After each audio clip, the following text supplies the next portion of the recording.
Avoiding the overuse of I was hoping in English conversations. Hello, language learners. Today, we're going to be tackling an important aspect of conversational English. How to use I was hoping without overdoing it.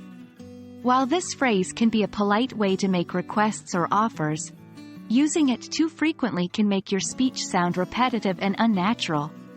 So, let's dive in. First, let's understand what I was hoping means. This phrase is an indirect way of expressing a desire or making a request. You might use it when you want to ask for something in a more polite or less direct way. For example, instead of saying, "Can you pass the salt?" you might say, "I was hoping you could pass the salt." While it's a handy phrase, it's important to remember not to use it excessively in your conversations. So how do you know if you're overusing I was hoping?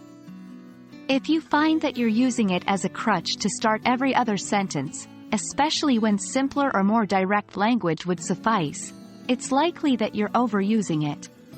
Remember, variety is the spice of language.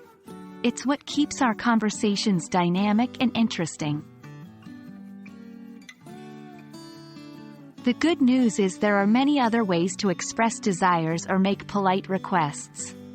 Here are a few alternatives you can use to add variety to your conversations. Could you?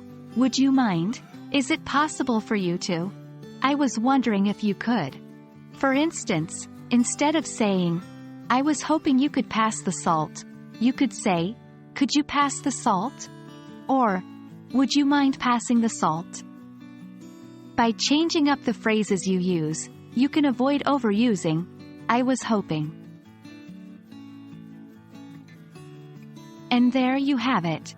Remember, I was hoping is a great phrase to use in certain situations, but be sure to mix it up with other ways of expressing desires or making requests. This will not only make your English sound more natural, but it will also make you a more effective communicator. We hope this video has been helpful, and we look forward to seeing you in our next lesson. Happy learning!